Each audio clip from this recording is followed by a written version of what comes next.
Consider a question that military historians have debated for over 2,000 years. When two armies face each other on an open plain, one numbering 47,000, the other 250,000, at what point does numerical superiority become irrelevant? At what point does the architecture of command collapse under the weight of its own mass? October 1st, 331 BCE. Plain of Gaugamela in what is now northern Iraq. The Persian Empire, the largest political structure the ancient world had ever produced, is arrayed in full force. And facing it stands a Macedonian king, 25 years old, who has never lost a battle and has never faced anything remotely like this. What happens in the next several hours will not merely determine the fate of two armies, it will dismantle the most powerful empire on earth.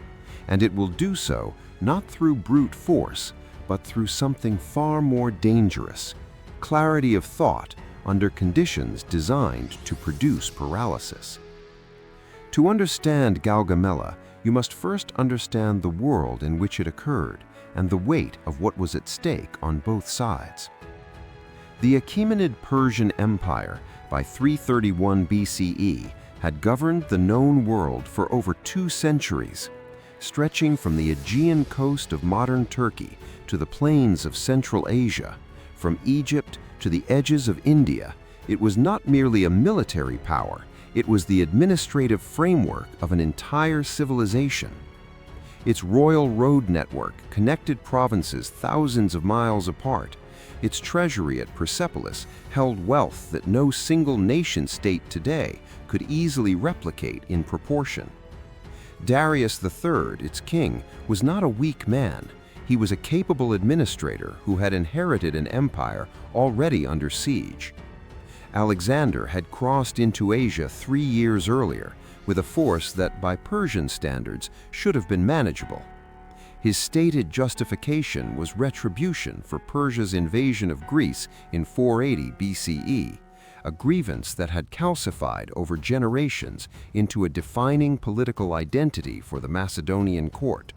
But his ambitions, as Darius had come to understand, were not limited to symbolic revenge.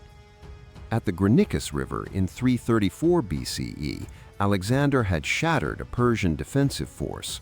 At Issus in 333 BCE, he had met Darius personally, and Darius had retreated, leaving behind his family, his treasury, and the credibility of his command. These were not minor setbacks, they were structural fractures in the empire's sense of invincibility. By the time Gaugamela approached, Darius had made a deliberate choice. He selected the ground himself, a wide, flat expanse near the village of Gaugamela, carefully leveled to allow Persian cavalry and war chariots maximum operational freedom. He had learned from Issus. He would not fight in a narrow coastal corridor again. This time, the battlefield would serve the army, not the general. The Persian deployment at Gaugamela reflected the full spectrum of imperial power. At the center stood the Persian royal guard, the Immortals, and Darius himself, commanding from his elevated chariot. On the flanks, Bessus led the elite Bactrian and Scythian cavalry from the left, while Mazaeus commanded a formidable Syrian and Mesopotamian force from the right. 200 scythed chariots, blades mounted to their axles, designed to tear open infantry formations, were positioned at the front. Behind them waited Indian war elephants. This was not an improvised defense. It was an engineered killing field. Alexander's deployment was correspondingly precise. The Macedonian phalanx, 31,000 heavy infantry carrying 18-foot sarissas, formed the rigid center, an interlocking wall of iron discipline. On the right flank, Alexander himself commanded the elite companion cavalry, the strike force he had built his entire campaign around. On the left, his trusted general Parmenion held command, supported by Thessalian cavalry and allied Greek infantry. Light troops and hypaspists, elite shock infantry, screened both flanks and the rear. What is less commonly understood is the secondary defensive line Alexander placed behind his main formation, facing outward, prepared to receive encirclement from behind. Alexander had studied the Persian deployment and anticipated that their superior numbers would wrap around his flanks. He had already planned for the trap before it was set. The battle opened not with a Macedonian charge, but with movement. Alexander began drifting his entire line to the right, slowly and deliberately, angling away from the leveled ground Darius had prepared. To Persian commanders, it appeared tactical confusion. To Bessus, it looked like an attempt to slide past the Persian left flank entirely. Bessus responded by extending his cavalry further and further outward, matching Alexander's drift, pulling Persian horsemen away from the center to cover the perceived flanking threat. The Persian line began to stretch, and as it stretched, gaps opened. Darius, reading the moment as his own opportunity, ordered the chariots forward. They surged across the plain toward the Macedonian infantry. What followed was one of the most tactically precise defensive responses in ancient warfare. The Macedonian phalanx opened deliberate lanes, narrow corridors, and the chariots screamed through empty air. Javelin throwers and archers cut down drivers as they passed. The war elephants, harassed by skirmishers and blinded by thrown spears, veered sideways and were neutralized without breaking the Macedonian line. Meanwhile, on the Macedonian left, Mazaeus was applying tremendous pressure against Parmenion's cavalry. The situation there was deteriorating. But Alexander had already seen what he was looking for. The moment that decided Gaugamela was not dramatic in appearance.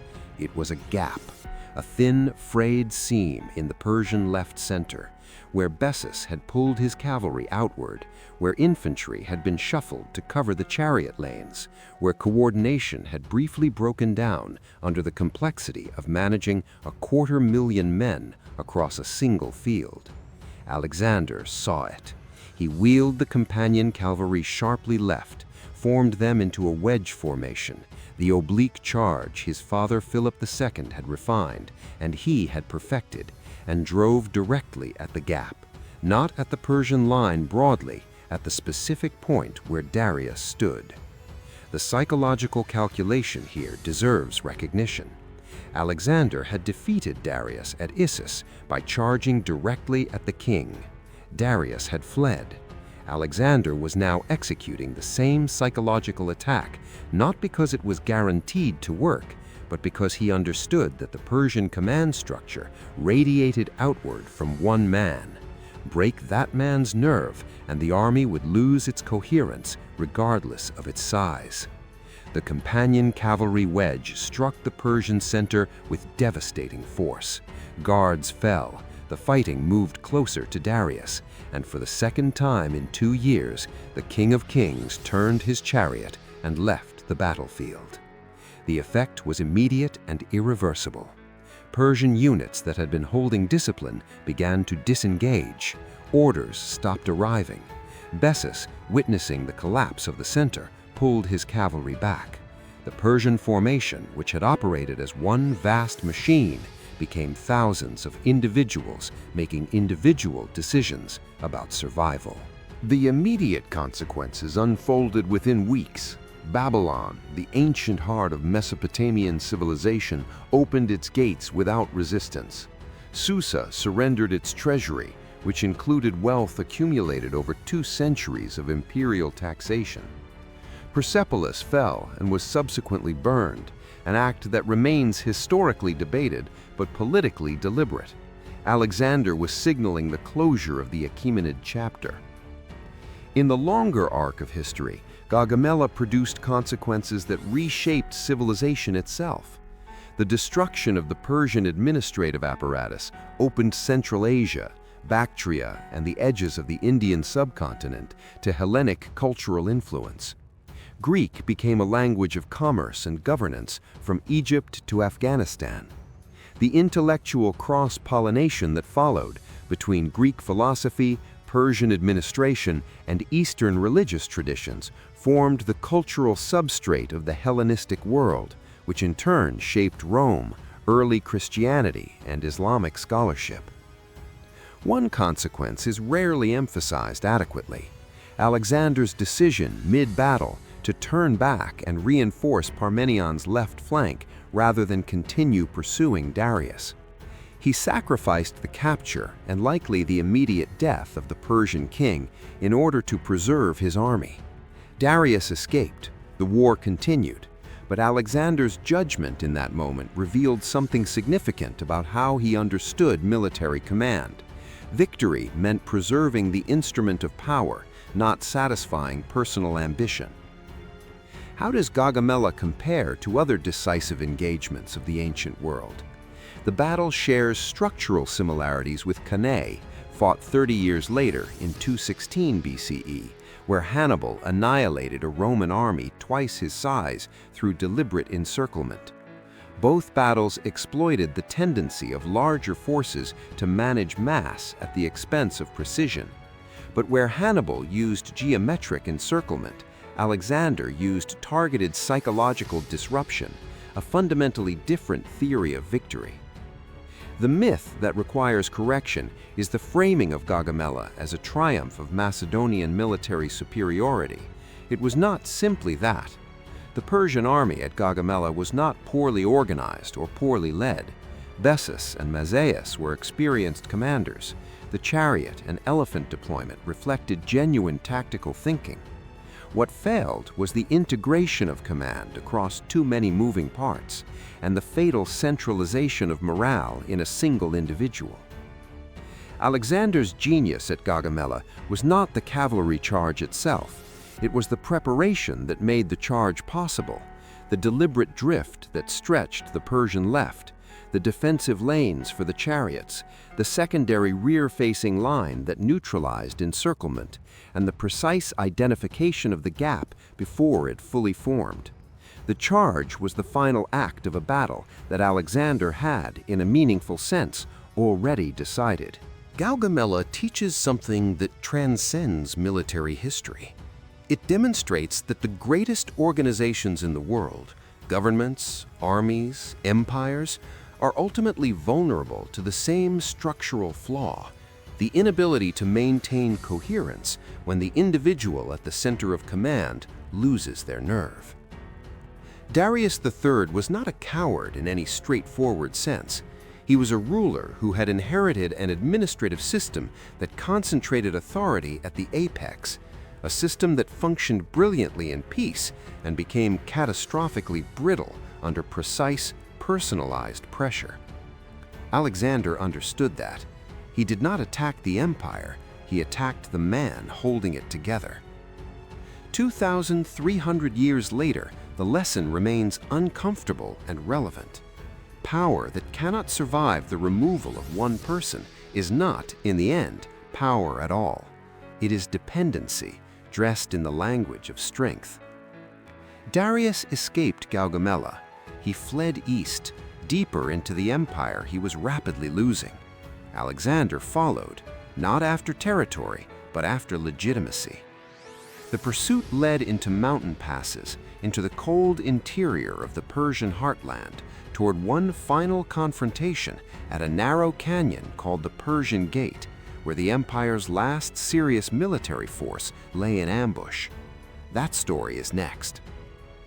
If this kind of analytical history interests you, the decisions behind the battles, the strategic logic beneath the legend, consider subscribing and leave your answer to this question in the comments. Was Alexander's decision to turn back for Parmenion the right call? Or did sparing Darius ultimately cost him the clean end to this war he needed? The answer is more complicated than it appears.